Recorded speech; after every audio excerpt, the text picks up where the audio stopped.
Welcome to one of the most unsettling cases ever recorded in the history of Baton Rouge.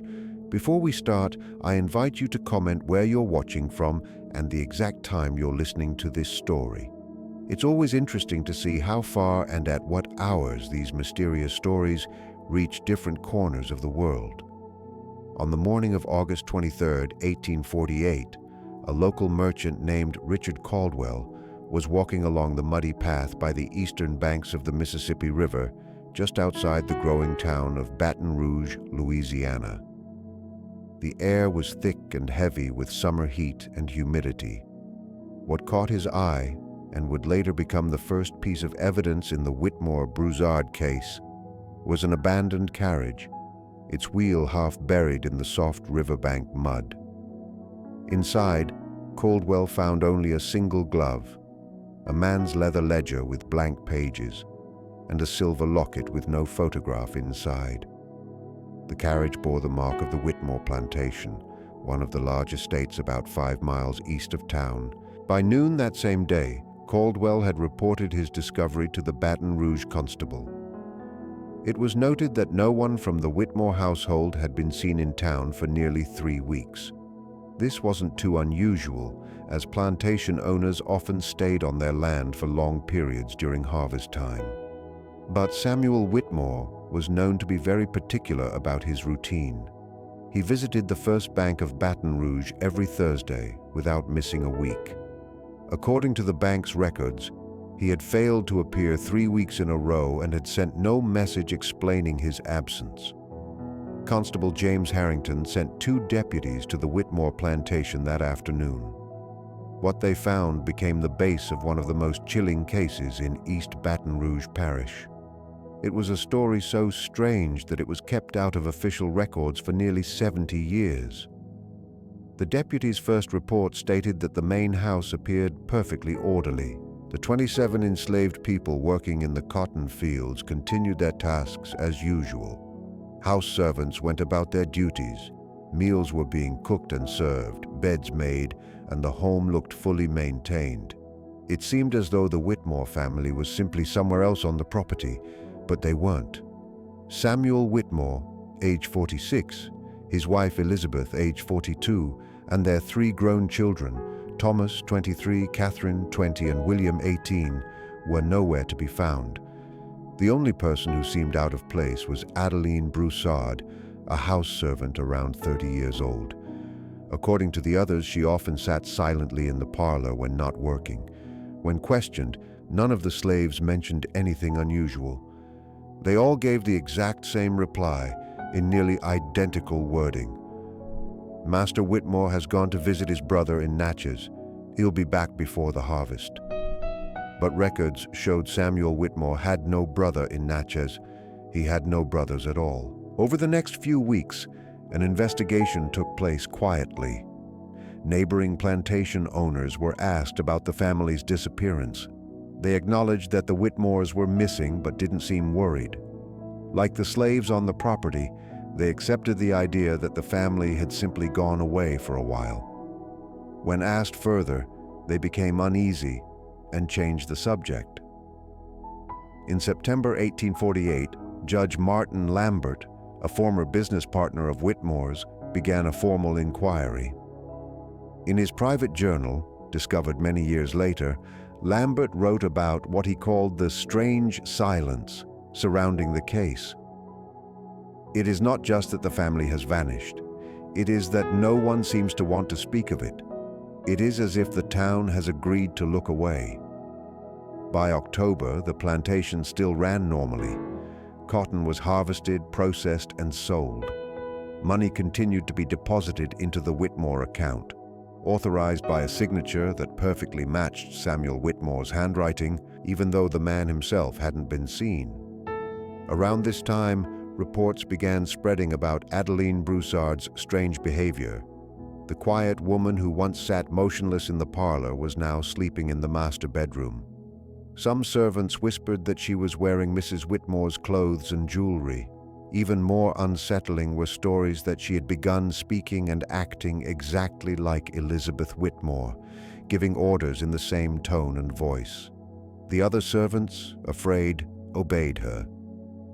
Judge Lambert wrote that he interviewed a field worker named Moses, who had been caught trying to run away. Moses reportedly said to him, "There ain't no Witmores no more. Miss Adeline says there never was." After being sent back to the plantation, Moses was never seen again. His absence was explained as another escape, even though patrols had been doubled. By December, the situation had grown more bizarre. The plantation carried on as usual. Traders and merchants who visited said they were greeted not by any member of the Witmore family, but by Adeline herself, who introduced herself as Mrs. Witmore. A milliner later told investigators that when she delivered hats ordered months earlier, a black woman met her wearing Elizabeth Witmore's gown, speaking with perfect diction. "When I asked after Mrs. Witmore," she said, "the woman smiled and told me, 'I am Mrs. Witmore.'" In January 1849, Judge Lambert tried to open a deeper investigation, but found no support.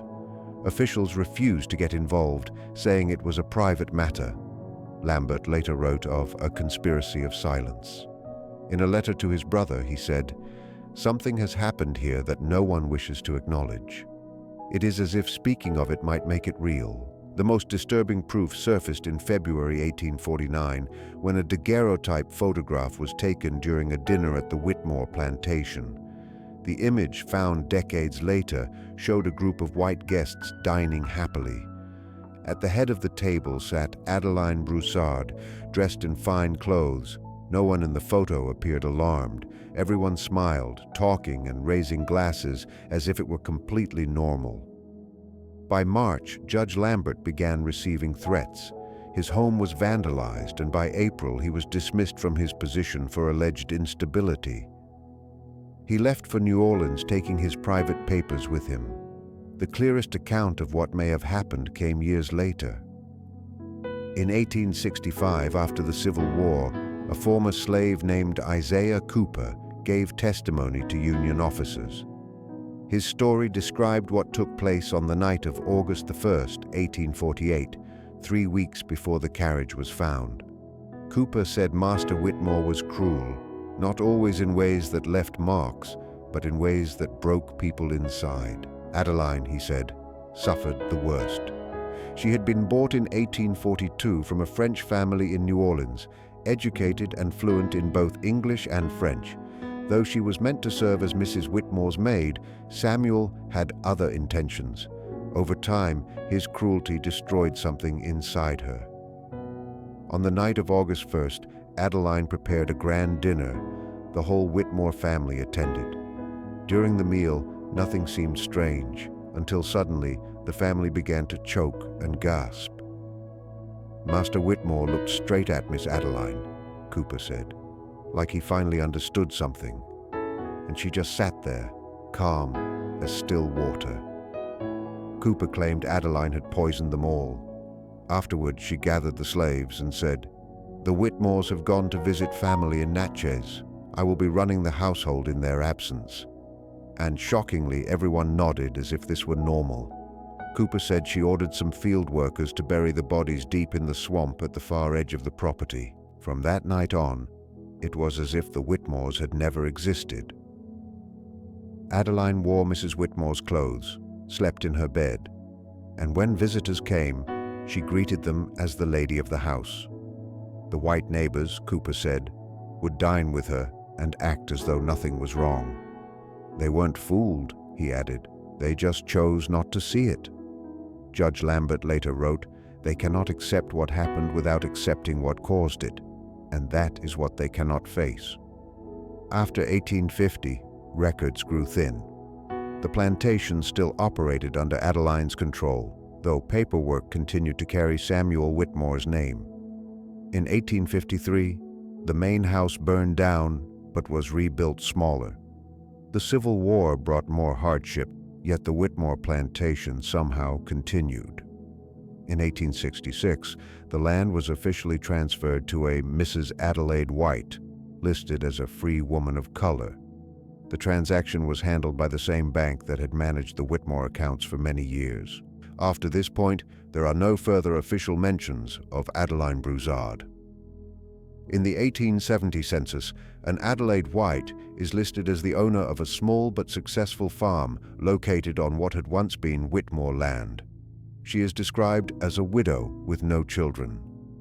The most unsettling addition to this story comes from interviews conducted in 1929 by folklorist Margaret Dunard, who was collecting old stories and oral histories across Louisiana. Among the people she spoke with were elderly residents of East Baton Rouge Parish, including a 94-year-old woman named Josephine Taylor, who claimed she had worked as a house slave on a nearby plantation during the Witmore incident. Taylor's account mostly matched the statement of Isaiah Cooper, but she added one striking detail. According to Taylor, the silence surrounding what happened at the Witmore plantation went far beyond fear or denial. It wasn't just that people pretended not to notice, she told Dunbar. Some of them, the wives especially, they knew.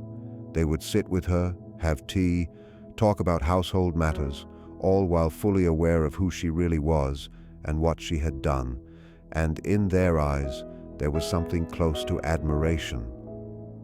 When Dunbar asked her to explain, Taylor said, "There were other wives who wished they could do what she did, not just to be free, but to make the ones who hurt them suffer. They lived through her. That's why they protected her. That's why they saw her as Mrs. Witmore. Because in another life, maybe they could have done the same." The final official mention of the Witmore case appears in a private letter written in 1936 by Edward Lambert, the grandson of Judge Martin Lambert, to a colleague at Louisiana State University. In that letter, he refused a request to release his grandfather's notes about the case. "Some stories once told cannot be untold," he wrote. "My grandfather spent his remaining years haunted not by the events themselves, but by what they revealed about the world he lived in. Some truths are too painful to face, so we build fictions to hide them." He concluded that the Witmore case was not simply about one family, but about an entire society's ability to deceive itself. Adelaide White died in 1882. Parish records show she was buried in a small graveyard on what had once been the eastern boundary of the Witmore plantation. Her grave marker, recorded during a 1954 historical survey, carried only her name and 2 dates. In 1962, during the construction of what would later become Interstate 10, workers digging in the swampy ground that had once been Witmore property uncovered human remains. The brief police report states that 5 skeletons were found, 2 adult men, 1 woman, and 2 others whose gender could not be determined. The remains were believed to be over a century old. No further investigation was done. The bones were later reburied in an unmarked part of Highland Cemetery. Today, the land that was once the Witmore plantation has been divided, developed, and absorbed into the growing city of Baton Rouge.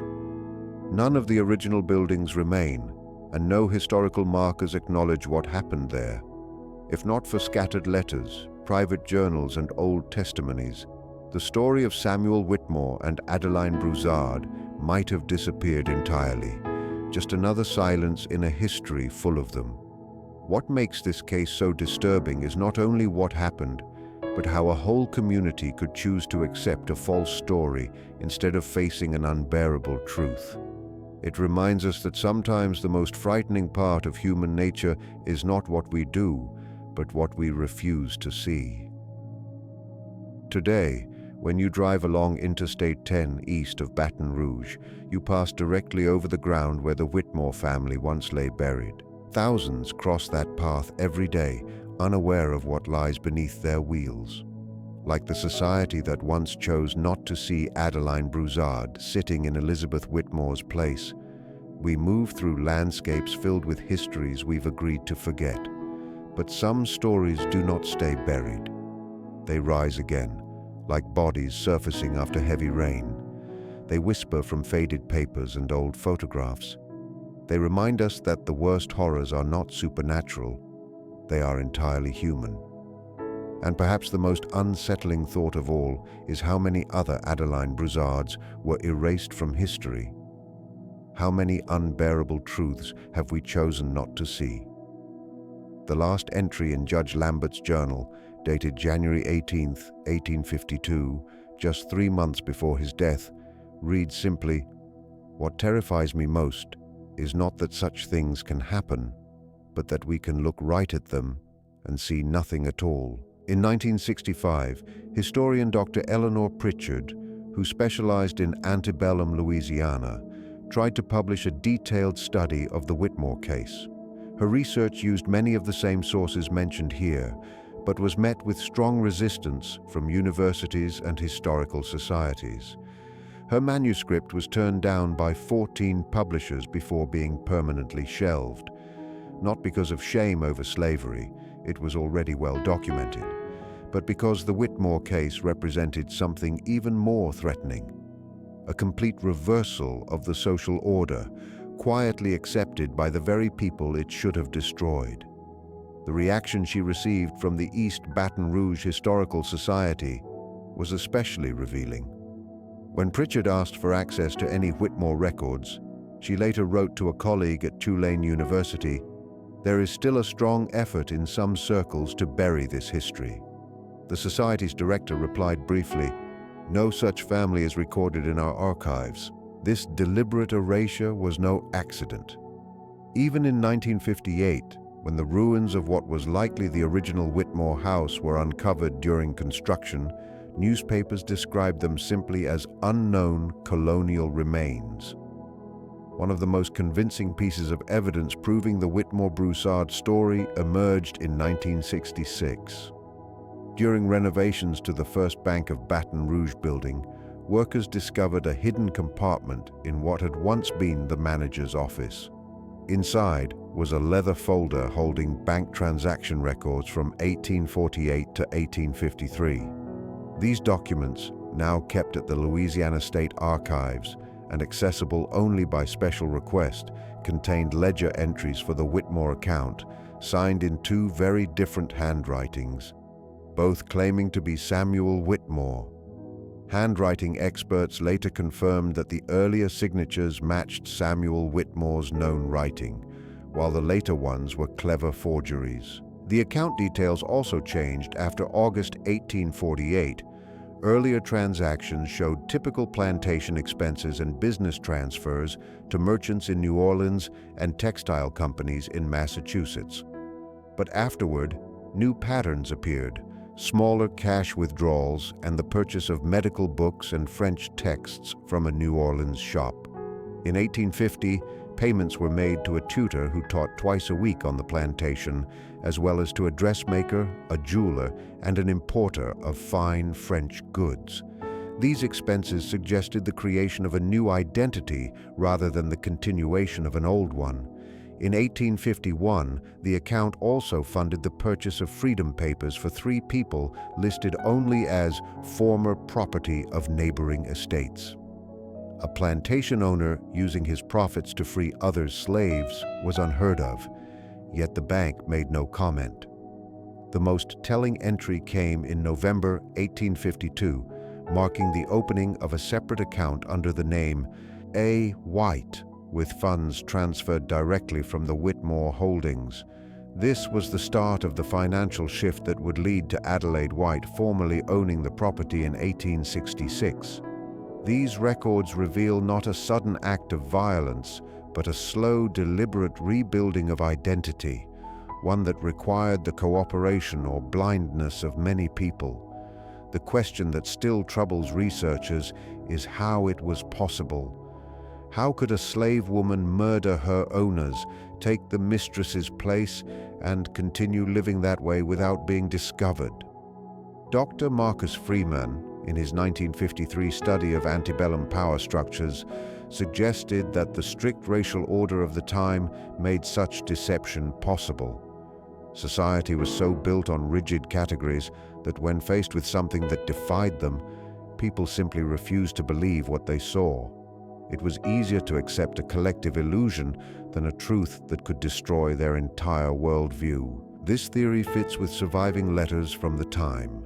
One from Eliza Bradford, the wife of a neighboring landowner, written in October 1849, hints at the strange situation at the W estate. She wrote, "We have all found it simpler to accept what we are shown than to ask questions about matters best left alone." Even the slaves at the Witmore Plantation, according to Isaiah Cooper's statement, joined in keeping the secret. "We all knew," Cooper said, "but speaking it would have ruined everything."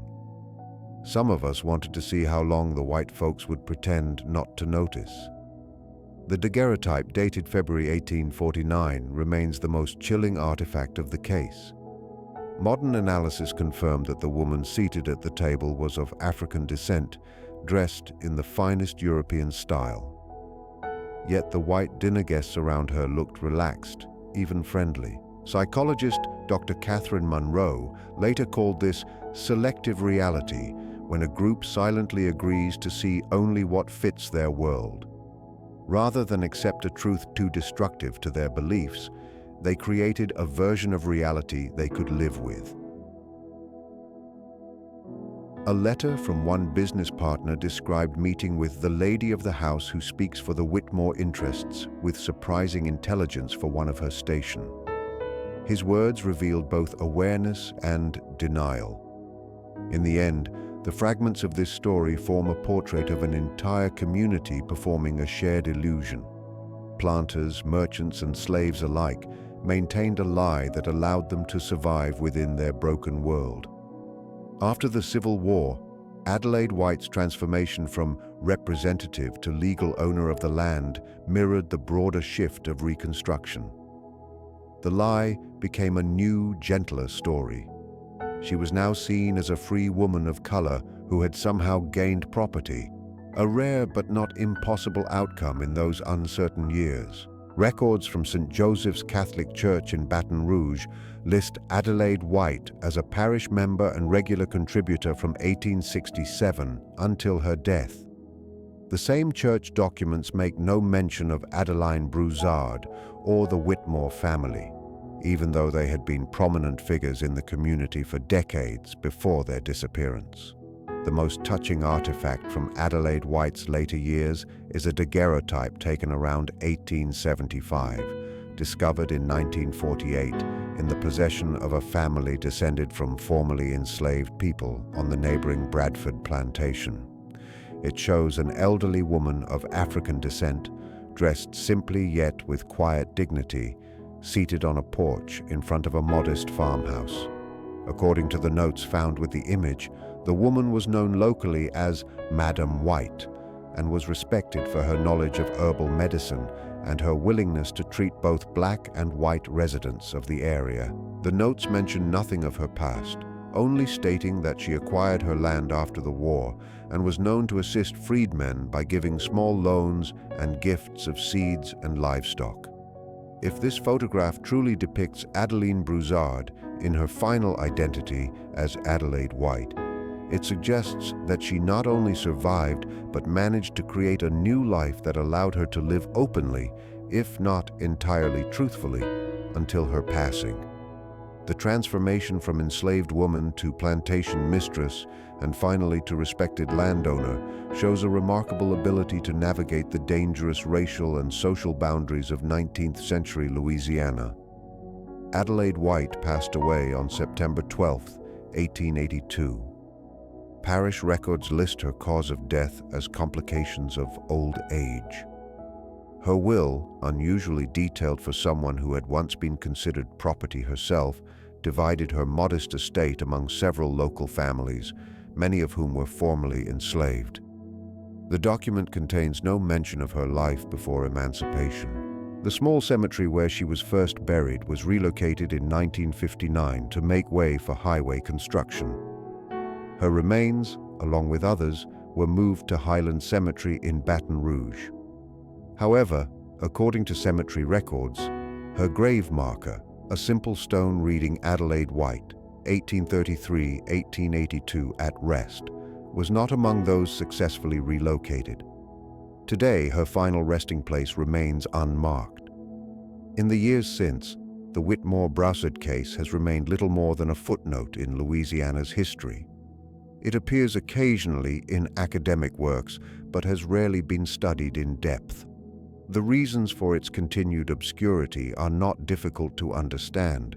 The case exposes painful truths about power, race, and collective denial that still echo today. Dr. Adeline Pritchard, whose attempt to publish a full account of the case in the 1960s was unsuccessful, wrote in her private journal, "The Witmore case is not merely a historical curiosity. It is a mirror showing us our own capacity for self-deception, our preference for comfortable lies over uncomfortable truths."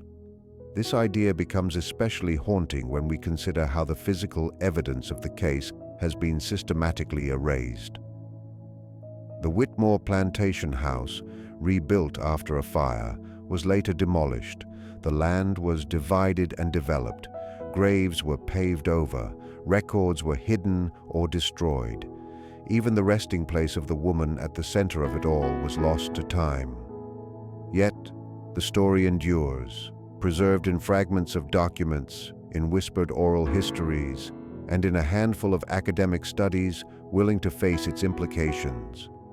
It survives because, despite efforts to erase it, it speaks to something fundamental about human nature and social order.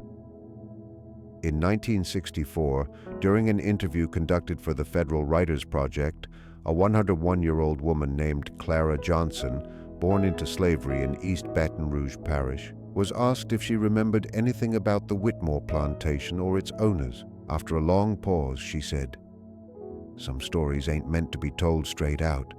Some stories live in the spaces between words, in what people don't say. Folks knew what happened there. They just found it easier to look away. And sometimes, looking away is its own kind of seeing." Perhaps the most unsettling part of the Witmore-Brousard case is not the original act of violence, the poisoning of a family by an enslaved woman pushed beyond endurance, but the reaction to it. It was the community's choice to accept a comforting illusion rather than face a truth that threatened their world. This shared self-deception, this unspoken agreement to see what could not be real instead of what was, reveals how fragile our social structures are and how far we'll go to protect them, even when the evidence says otherwise. In 1968, a final piece of the puzzle appeared when a collection of letters was discovered during renovations of an old home in New Orleans' Garden District. Written between 1848 and 1851, the correspondence was between Elizabeth Witmore's sister, Caroline Beaumont, and her husband, a diplomat in France. In the letters, Caroline expresses growing concern for her sister's family. In September 1848, she wrote, "I have received no word from Elizabeth since July. I've written twice more and sent a messenger to the plantation, but was told the family is traveling. This is most unlike my sister, who was never fond of leaving home." By November, her anxiety deepened. "I attempted to visit the plantation myself, but was received by Elizabeth's maid, Adeline, who claimed the family remained away on business. There was something in her manner that disturbed me deeply. She spoke as Elizabeth might have, used her familiar phrases. When I asked when the family would return, she smiled in a way that chilled me and said, 'They are never coming back, but we need not speak of that.'" Caroline's most revealing letter from January 1849 reads, "I shared my fears with Judge Lambert, who agrees that something is dreadfully wrong. Yet when we try to raise the alarm, we meet only indifference or anger. It is as though no one wishes to admit anything is amiss. Even more disturbing, the Bradfords claim to have dined with Elizabeth just last week. When I insisted this was impossible, Mrs. Bradford became cold and hinted that perhaps I was unwell." Her final letter on the matter, written in March 1849, reveals her despair. "I find myself unwelcome in Baton Rouge society. My questions about Elizabeth are met with silence or hostility. Even Judge Lambert now advises that I let the matter rest. I begin to doubt my own sanity. Have I imagined it all? Yet I know my sister. She would never leave without a word. Something terrible has happened there, and I alone seem to know it. Soon after, Caroline returned to France to rejoin her husband. She never returned to Louisiana. The Witmore case had not only taken lives, but also destroyed the peace of those who refused to accept the collective lie. In 24 later letters found in the same collection, Caroline never mentioned her sister or the Witmore family again. It was as if, unable to reconcile the truth with society's denial, she chose to erase it from her words, and perhaps from her memory. This deliberate forgetting extended far beyond the individuals involved. The systematic erasure of the Witmore-Brousard case from official history represents another form of violence, the kind that allows comfortable myths to triumph over difficult realities. Yet despite these efforts, the story endured, in papers, in fragments, in whispered memories. It lives on because it speaks to something deep within human nature and the societies we build. The story of Samuel Witmore and Adeline Brousard is not simply one of murder and deceit. It is a lesson in collective delusion, in humanity's ability to believe what it wishes rather than what it sees.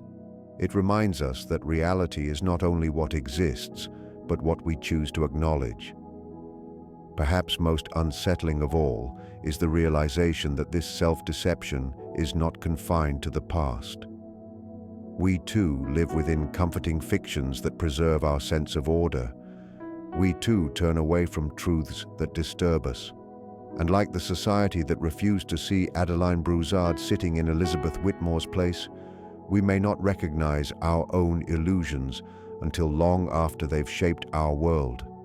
The last word on the Witmore-Brousard affair may belong to Judge Martin Lambert, who wrote in his journal shortly before his death, "The most terrifying part of this affair is not what it shows about Adeline Brousard, nor even about slavery. It is what it reveals about all of us. Our willingness to accept a lie rather than face a truth that unsettles our order.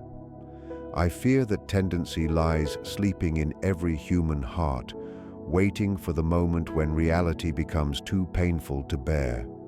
Today, the city of Baton Rouge stretches over the land where these events once unfolded. Highways, shopping centers, and neighborhoods have erased all visible traces of the Witmore plantation. Thousands pass daily over ground that once witnessed an extraordinary act of defiance against the old order. Like the community that chose to believe Adeline Brousard's fiction, we move through places haunted by histories we've chosen to forget. But some stories refuse to stay buried. They rise again, like bodies surfacing after heavy rain. They whisper from old letters and faded photographs. They remind us that the most horrifying stories are not supernatural, but entirely human, and that the most terrifying monsters are not those we can see, but those we choose not to.